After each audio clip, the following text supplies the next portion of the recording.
fuera de la iglesia no hay salvación. La primera vez que se escuchó decir que fuera de la iglesia no había salvación fue precisamente este señor llamado Cipriano de Cartago, y fue en el siglo III. En su obra De Unite Ecclesiae, que está escrita en latín, subrayó la importancia de la unidad y pertenencia a la iglesia como esenciales para la salvación, especialmente en tiempos de persecución. Para Cipriano, la iglesia era el cuerpo de Cristo en la tierra, y estar fuera de ella significaba desconexión de Cristo. Ahora, esta interpretación de que fuera de la iglesia no hay salvación, hoy en día ha generado mucho debate a través de toda la historia de la iglesia cristiana, y algunos sostienen que es una interpretación literal porque hay que analizar el contexto. Como yo siempre digo, un texto fuera de contexto sirve para un pretexto. Entonces, cuando usted interpreta esta frase fuera del contexto de una iglesia que era perseguida, que todavía no había sido aprobada como religión, el cristianismo no había sido aprobado como una religión, no había sido instituido, solo fue hasta el siglo IV, ¿verdad? Hasta ese momento estaban siendo perseguidos. Entonces ellos buscaban métodos de supervivencia en su fe. Y una de las maneras que encontraron en ese contexto fue mantener la unidad de la iglesia. Creo que eso es un principio fundamental, eso no tenemos por qué cuestionarlo. Una iglesia que no esté unida es una iglesia que no puede desarrollar bien su acción en el mundo, su tarea pastoral en la sociedad donde se desarrolla. Por eso no debemos interpretar esto como algo literal. Y claro, ha sido muy fuerte, sobre todo en la teología católica, el hecho de decir que nosotros como protestantes somos los hermanos separados y que tenemos que regresar a la iglesia, tenemos que volver. Y hoy en día se sabe que eso es muy difícil. Hay muchas maneras de entender la iglesia. Por ejemplo, los anglicanos plantean, para darle algunas pinceladas históricas, que debe existir una sola iglesia en cada país. Ellos ven como algo malo esa gran diversidad de iglesias y denominaciones cristianas en un solo país, porque como que alientan la desunión y los conflictos entre cristianos. Claro, en el pensamiento anglicano, muy enraizado en el nacionalismo inglés, en ese contexto se puede entender, muy inglés, ¿verdad? Y que fue la razón por la cual se separaron de Roma. Enrique VIII, se acordarán que lo hablamos en la clase. Pero hay algunos pasajes que me gustaría analizar en torno a esta expresión, más allá de la época, porque nos llegó ahora. Bueno, si yo no soy miembro de una institución cristiana, si yo no soy miembro de la iglesia de los amigos, o de la iglesia bautista, o de la iglesia católica, entonces no puedo ser salvo. ¿Es eso lo que quiere decir la frase? ¿Qué nos dice la Biblia? Estamos en tiempo de reforma. Y una de las cosas fundamentales que nosotros tenemos que entender es que la reforma es un intento de todas esas hombres de Dios, Lutero, Calvino, de regresar, de rescatar el cristianismo primitivo, el original, el que nos habla la Biblia. Fue un buen intento que déjeme decirle que ha influido tanto en la sociedad. Por ejemplo, la institución de todo esto que hizo Calvino en Ginebra, por ejemplo, que hablábamos en la mañana. Él escribió una inmensa obra de la institución de la religión cristiana. Sentó las bases para la ética y la responsabilidad en el trabajo, y fue el fundamento se puede decir, algunos autores, Max Weber, por ejemplo, un sociólogo, habla de eso. Fue el caldo de cultivo, ese espíritu de la reforma, ese espíritu del calvinismo sentó las bases para el origen y desarrollo del capitalismo como sistema político. Ahí. Entonces, miren cuán importante es entender en su contexto y cuán importante entender lo que la Biblia nos dice. Otro problema que hubo en la época medieval, y yo lo decía en la mañana, es que la Biblia fue secuestrada por el magisterio de la iglesia. Y el pueblo no tenía acceso, porque los cultos y todo lo que hacían, lo hacían en latín. Más del 90% de la población no había estudiado, no era educada, sino apenas sabía leer y escribir. Imagínense saber otro idioma como el latín. Solo las personas que tenían acceso a las universidades podían tener un conocimiento de primera mano, y lo que se usaba no era la Biblia Reina Valera, era la Vulgata Latina, que fue traducida al latín. Entonces, en ese contexto, podemos entender que todo esto que hablamos de la reforma es un intento, número uno, de que la gente tenga acceso a la Biblia, de que Lutero tradujo la Biblia al alemán, y así hubo otros que fueron traduciendo a las lenguas de cada uno de sus países. Es un intento de rescatar la Biblia, la interpretación personal, de darle más participación al pueblo de Dios, para que tenga un mejor conocimiento de la palabra de Dios, de lo que Dios revela en la historia de fe de Israel y de las primeras comunidades cristianas. O sea que siempre hay ese intento de Dios de rescatar cosas que se han perdido, de renovar el espíritu y la vida de la iglesia, para que la iglesia, ¿qué? Para que la iglesia cumpla su propósito. Ahora, sabemos que la iglesia es muy importante. Hablamos de lo importante que es educarnos desde el punto de vista teológico y bíblico, porque mientras la ignorancia, decía Matisse, mata a los pueblos, y la ignorancia bíblica nos puede llevar a errores terribles, a doctrina falsa, a endiosar a la enseñanza de algún pastor o de algún erudito. No hay nada como beber uno mismo de la fuente del conocimiento de Dios que está en la palabra. Amén. Y decía Calvino que para conocer mejor a Dios hay que conocer a Cristo, porque Cristo es el que nos revela cómo es el Padre.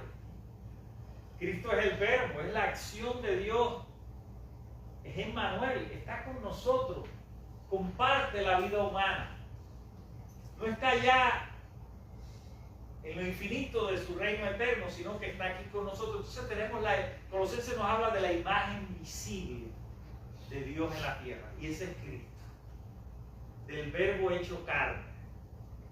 Entonces, es muy importante que nosotros entendamos estas cosas, porque cuando vamos a interpretar la Biblia, si decimos, bueno, fuera de la iglesia, eso fue lo que quiso decir.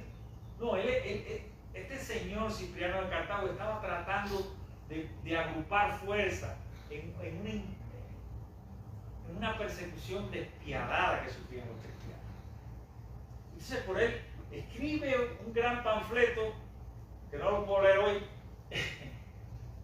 y sacan de esa escritura esta frase: fuera de la iglesia no hay salvación. Pero ¿qué nos dice la palabra? ¿Qué nos dice la Biblia? Mateo 25. Y aquí en el 31 al 46, habla de la venida del Hijo del Hombre. Y en el verso 31 dice: y enviará sus ángeles con voz de trompeta, y juntarán a sus escogidos de los cuatro vientos, desde un extremo del cielo hasta el otro. De la higuera aprended la parábola, cuando ya su rama, en el 25, no, perdón, no es eso. Yo decía, no, es el juicio de las naciones. Verso 31. Cuando el Hijo del Hombre venga en su gloria y todos los santos ángeles con él, entonces se sentará en su trono de gloria, y serán reunidas delante de él todas las naciones, y apartará los unos de los otros, como aparta el pastor las ovejas de los cabritos, y pondrá las ovejas a su derecha y los cabritos a su izquierda. Entonces el rey dirá a los de su derecha: venid, bendito de mi Padre, heredad del reino preparado para vosotros desde la fundación del mundo, porque tuve hambre y me diste de comer, tuve sed y me diste de beber, fui forastero y me recogiste, estuve desnudo y me cubriste, enfermo y me visitaste, en la cárcel y viniste a mí. Entonces los justos le responderán diciendo: Señor, ¿cuándo te vimos hambriento y te sustentamos, sediento y te dimos de beber? ¿Y cuándo te vimos forastero y te recogimos, desnudo y te cubrimos? ¿O cuándo te vimos enfermo en la cárcel y vinimos a ti? Y respondiendo el rey les dirá: de cierto os digo que en cuanto lo hiciste a uno de estos mis hermanos más pequeños, a mí lo hiciste. Entonces diré también a los de la izquierda: apartados de mí, malditos, al fuego eterno preparado para el diablo y sus ángeles, porque tuve hambre y no me diste de comer, tuve sed y no me diste de beber, fui forastero y no me recogiste, estuve desnudo y no me cubriste, enfermo y en la cárcel y no me visitaste. Entonces también ellos le responderán diciendo: Señor, ¿cuándo te vimos hambriento, sediento, forastero, desnudo, enfermo o en la cárcel y no te servimos? Entonces les responderá diciendo: de cierto os digo, en cuanto no lo hiciste a uno de estos más pequeños, tampoco a mí lo hiciste. Irán estos al castigo eterno y los justos a la vida eterna. Fíjense cómo aquí en este pasaje habla del juicio de las naciones, que son palabras de Jesús, nos da a entender que también es importante las obras, el servicio a los demás, a los necesitados. O sea que no es por obras que usted va a ser salvo, está claro, es por fe, pero la consecuencia de esa fe y ese amor a Dios es que usted va a servir, y todo el que llega a la puerta de su casa con alguna necesidad, ya sea física o espiritual, usted le va a brindar apoyo, usted le va a brindar socorro, usted va a estar al lado de esa persona necesitada para sostenerlo en los momentos de dificultad y de adversidad en la vida. Aquí no nos habla nada de pertenencia a una institución religiosa. No nos habla nada de eso. Es interesante. En Hechos 10, otro pasaje, miren lo que nos dice.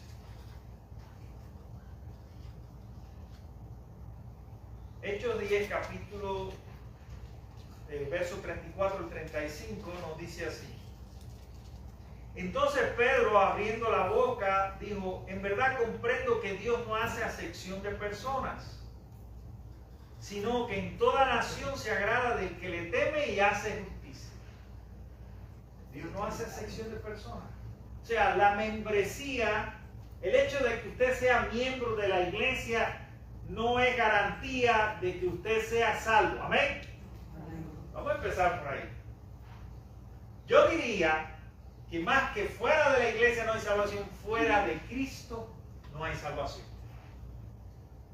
Yo soy el camino, la verdad y la vida. Nadie va al Padre si no es por mí. Entonces, lo primero que tenemos que entender es que la salvación es un regalo de Dios. Es el acto soberano. Dios se lo da a quien Él quiere. Tú y yo no podemos hacer nada para ser salvos. Y en eso Calvino tiene razón. Dios es soberano. Dios sabe todo lo que va a acontecer. Dios no te va a dar un regalo para que tú lo pierdas. Ahora, yo como lo veo, es que también nosotros participamos en esa elección con nuestras decisiones. O sea, es algo un poco difícil de discernir y de entender en la mente humana hasta dónde llega el poder y la soberanía de Dios y hasta dónde llega la elección humana, hasta dónde llegan las decisiones de los seres humanos para seguir y buscar a Dios. Por supuesto que es Dios quien toma la iniciativa. Pero lo que está claro, y por eso siempre el consejo, cuando nosotros, por ejemplo, leemos Hebreos, dice: puestos los ojos en Jesús, el autor y consumador de la fe. Puestos los ojos en Jesús. O sea, no hay otro. Yo soy el camino, la verdad y la vida. Nadie va al Padre sino por mí. No hay otro camino. Es Jesús. Entonces, fuera de Cristo no hay salvación. Es la primera conclusión que tenemos que llegar en esta mañana. ¿Y quiénes son aquellos que han recibido a Cristo? ¿Solamente los que asisten a una iglesia? Sabemos que incluso hay personas que están en la iglesia que no han creído en Jesús, que todavía no han tenido una experiencia con Dios. Como Job, un religioso, un hombre justo, dice, de oídas te había oído, mas mis ojos ahora te ven. ¿Qué quiere decir Job? En medio de su sufrimiento y sus calamidades, Job está teniendo un encuentro genuino con Dios por su dolor, por su pérdida. Hasta ese momento era una persona religiosa que iba, visitaba el lugar de reunión de los judíos, pero no tenía un encuentro que lo había cambiado, que lo había... O sea, era una experiencia de oídas. Como mucha gente que va a la iglesia porque los padres los traen, porque vinieron por los padres, pero todavía Dios no los ha confrontado, ¿verdad? Todavía no han tenido ese encuentro divino con Dios. Entonces Job llega a la conclusión que en ese momento de su vida fue que de verdad había visto a Dios.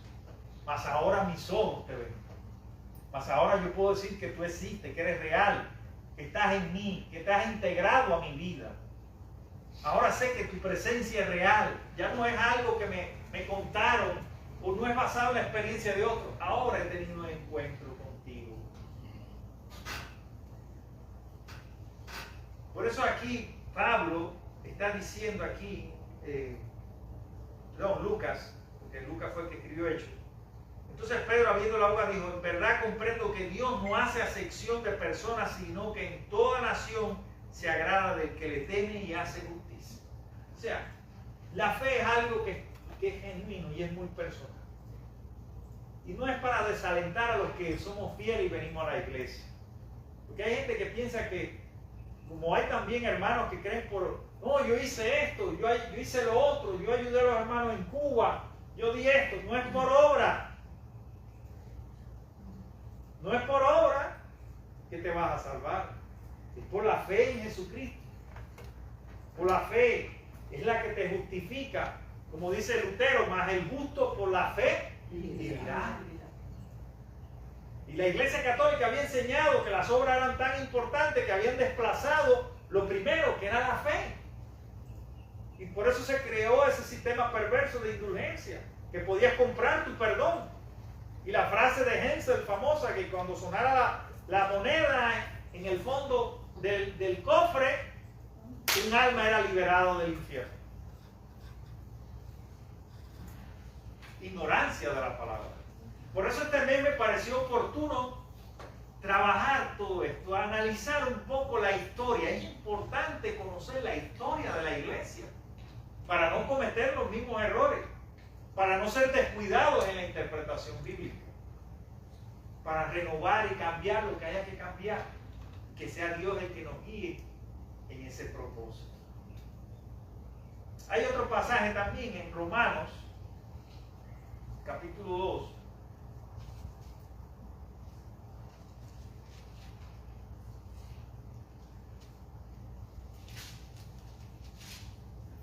¿Qué nos dice Romanos, capítulo 2, 14 al 16?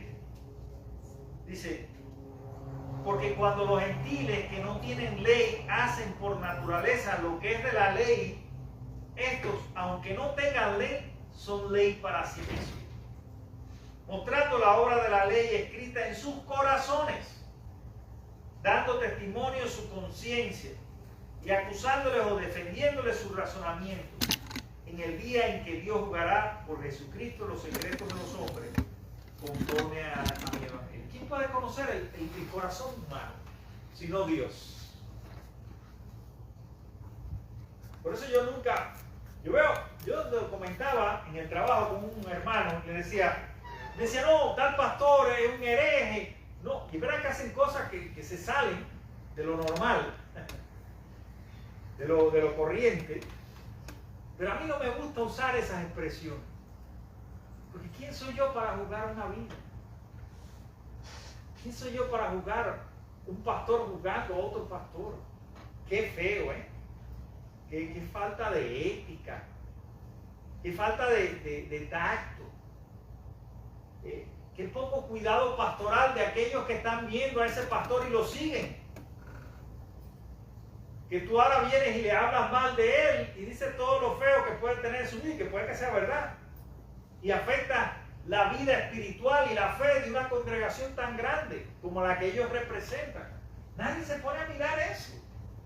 La gente está buscando el debate en las redes sociales, las reproducciones.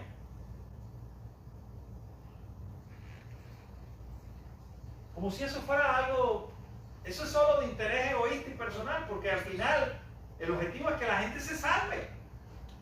Es que todos vengan al conocimiento de Cristo. Y esa vasija frágil, imperfecta, Dios la está usando para derramar su gracia y su amor en toda una congregación. Esa vasija llena quizás de grietas, de heridas que no han sido sanadas. Entonces, Dios es el que conoce el corazón humano. Amén. Usted nunca juzgue a nadie. Piense esto así. La semilla tiene diferentes crecimientos de acuerdo al terreno. Está en la parábola del sembrador. Unas dan al 30%, otras dan al 60%. Unas dan 2 mazorcas, unas dan una. ¿Nunca has visto un campo de maíz? Hay plantas robustas que se fue, ¿cómo es que dicen los campesinos? En vicio, ¿no? Se fue en vicio. Me lo decían allá en el campo. Una mata bella, pero no dio fruto. ¿Eh? Pero hay otra más flaquita, más endeble, y dio 2 mazorconas.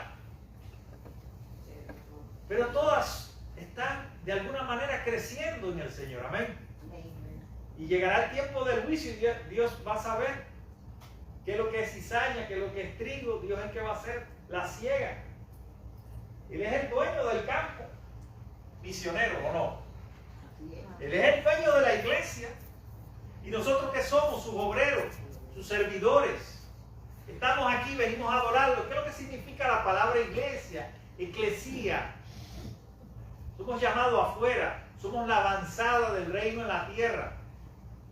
Somos los que tenemos que dar el ejemplo. Porque si estamos aquí, somos los más visibles de la iglesia de Cristo.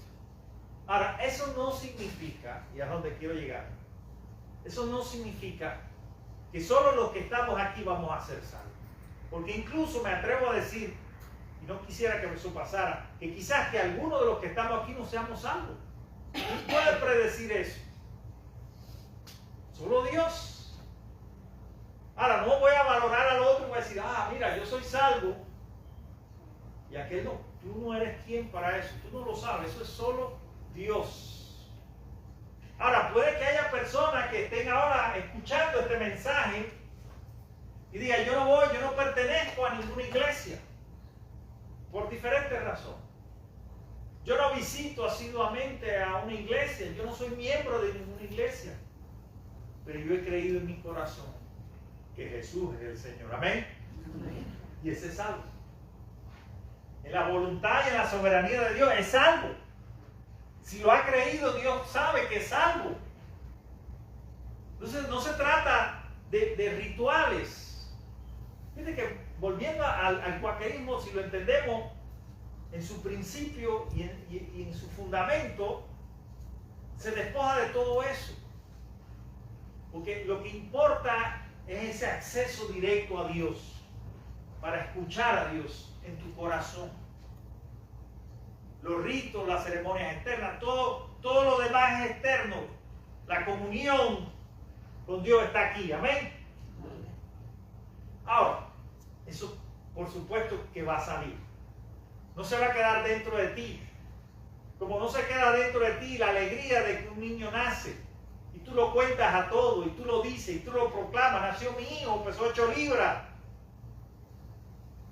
Es un acontecimiento importante en tu vida. Cuando ocurren cosas así, tú lo cuentas a otro. Son buenas noticias que alegran el corazón de una persona. ¿Cómo no hablar de ello? Por eso, cuando hemos tenido esa relación profunda con Cristo, podemos tener la certeza, la seguridad de que somos salvos en Él. Más allá de nuestra imperfección, más allá de nuestros tropiezos.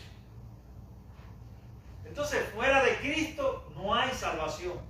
Pero en Cristo, en esa relación genuina y profunda con Él, claro que hay salvación. La iglesia es un grupo de personas que se reúnen para adorar a Dios, para compartir la vida y para predicar el Evangelio. Pero la iglesia es un organismo vivo, no son las paredes. No, yo voy a la iglesia, no, usted va a un lugar donde se reúne la iglesia. Y es lo diferente. Siempre decimos, voy para la iglesia. La iglesia puede estar en un barrio, puede estar en casa de Guillermo puede estar. ¿Se acuerdan cuando nos reuníamos en diferentes casas y hacíamos los cultos de barrio? Allí estaba la iglesia. Donde estén 2 o 3 reunidos en mi nombre, allí yo estoy. Si Jesús está y los que están allí están adorando a Jesús, la iglesia está allí. No importa cómo se llamen, no importa la etiqueta que le pongamos. La iglesia universal de Cristo es espiritual y está en todo lugar, en toda nación. Dios no hace acepción de personas. Entonces, claro que es importante la iglesia, no quitarle el papel que tiene en cuanto a formación teológica, en cuanto a trabajo pastoral, en cuanto a proclamación del Evangelio de Cristo. Claro que es importante venir aquí, pero eso no define tu salvación. Amén. Amén. Porque es algo muy personal. Entonces,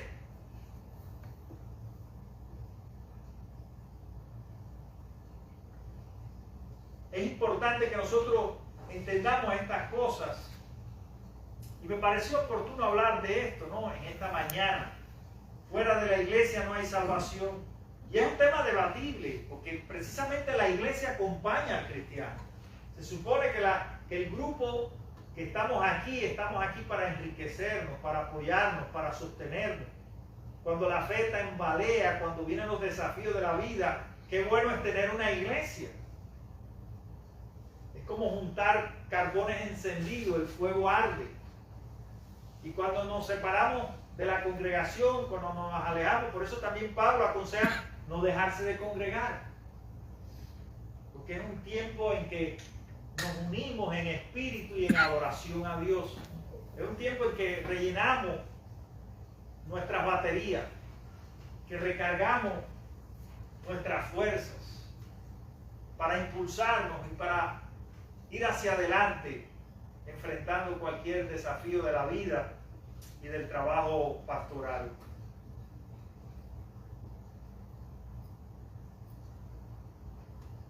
Pero lo importante es que ustedes se lleven esta idea de que Dios es el que salva a la persona. Cristo es ese camino de esperanza y de vida. Todo lo que hemos encontrado en la palabra a través de los siglos nos van enseñando eso. Lo importante de estar juntos como grupo, pero lo importante de tener a Cristo en nuestra vida personal. Lo importante de no apartarnos de Él. Lo importante de confiar plenamente en lo que Él nos ha prometido. Entonces, fuera de la iglesia no hay salvación. No es cierto. Fuera de la iglesia sí hay salvación. Fuera de Cristo no hay salvación. Que Dios permita que sea Cristo siempre el primer lugar, lo primero en tu vida. Que sea cada decisión que vayas a tomar, cada acción que vayas a hacer, que te acuerdes siempre de cómo Cristo obró en la tierra, reflejando ese amor de Dios, de cómo Cristo trató a las personas, siempre ofreciendo una nueva oportunidad, de cómo Cristo perdonó incluso a aquellos que lo ofendían, que lo maltrataron y que lo clavaron en una cruz. Que siempre ese sea el espíritu que te guíe en la vida, y verás cuán feliz, cuán gozoso, cuán seguro te vas a sentir de la salvación que Dios te ha dado en Él. Que Dios los bendiga. Amén.